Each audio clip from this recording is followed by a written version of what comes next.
Hello, all of my crafty friends. Welcome back to my channel, Pretty Pink Craft Room. I am coming on today with a project share video. I had shared a little bit of this Traveler's Notebook journal on a short a few days ago, and I wanted to come back and show you all how the entire finished product came together in case it might give you some inspiration as to how you may want to do one of your own personal journals. So the paper pack I am using is from Simple Stories. It is a kind of old paper pack. I believe it's called My Heart, but I will make an earnest effort to link it in the description if I can locate the exact paper pack that I used for this. I just know that it's super old, and it may be out of stock. I'm not sure. I've had it around for a while and just hadn't had a chance to use it. So that's the paper stock I am using. The overall size is a 5 by 6. Okay, 5 by 6, and I know the spine is 1 inch. It's a 1-inch spine. So it came out chunkier than I anticipated.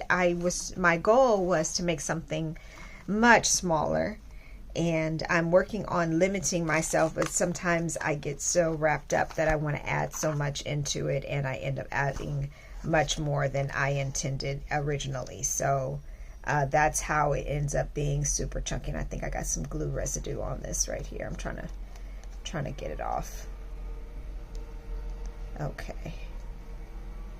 Okay, so that is, and it has the 1-inch spine. So I just added some flowers and some ribbon on the cover here. Again, it's a laminated cover, as you guys have seen me do with the others, with the Traveler's Notebook journals. So inside there's just 2 signatures, and the signatures are sewn together, but the entire signature can be removed, and you can use the elastic bands to put in alternative paper that you may want to use once you remove the signatures here. So I'll go through the signatures, and what I'll do is I'll speed up the video and do the quick flip through, and then come back and maybe go over a couple of items that you may want to use that are a bit different and you may want to use in your own Traveler's Notebook or in your own journal that you want to create. So let's go ahead and speed up the video, and I will show you all of the pages of the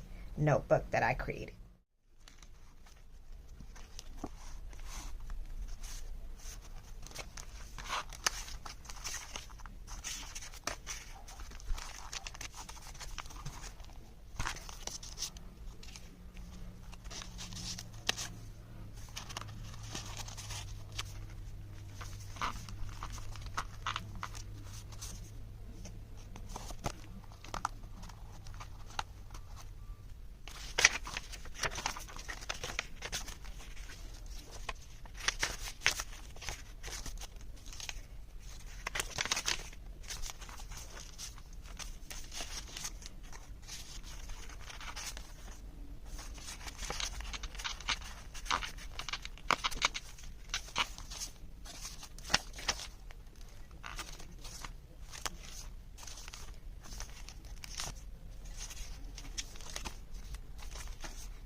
So a couple things I wanted to point out as some ideas of what you can use for your own journal. And I did have a previous video where I highlighted about 6 or 7 things maybe of different things you can put into your journal to add more interest, some elements. So I will definitely link that video in the description as well.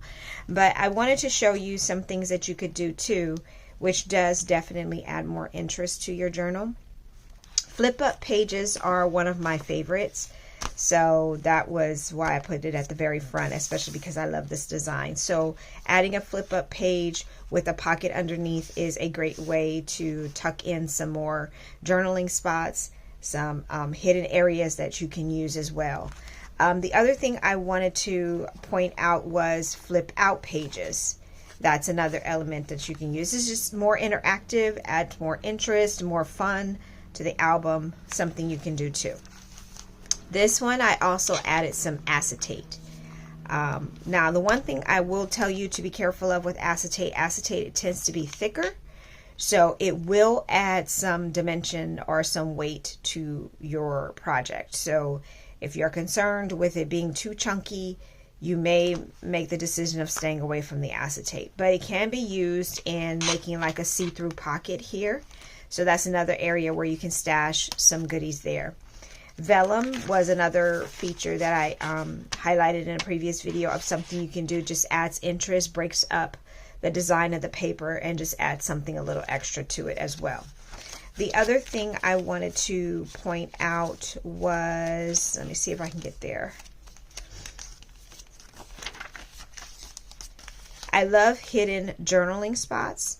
And so this one is one that's really good, and I did add a pull tab here. So this is a hidden journaling spot. So when you pull it out, there's all these papers here where you can journal and add some notes, but it's also hidden inside this pocket here. So that is another option of what you could do. And you don't have to put as many papers in here as I have. You can just do one paper. That will cut down on some of the dimension of the project, but that's something you can do. And also adding just another little booklet for some areas of journaling too. This is just a stapled booklet, and I just added some extra paper and tucked it inside of this envelope here, or I'm sorry, of this pocket here. And the second one is pretty much has the same kind of design with those same elements as well. So just some ideas of what you can do with your own project, of how you can add some surprise elements, some interactive features, some fun things to the journal that will make the recipient excited to use it for their own journaling notes, etc. So thank you all again for joining me on my channel today. I hope this gave you a little bit of inspiration as to what you may want to do with your own project, and that you will consider liking, subscribing, and following my channel, turning on those notifications so that we can continue to make crafting projects together.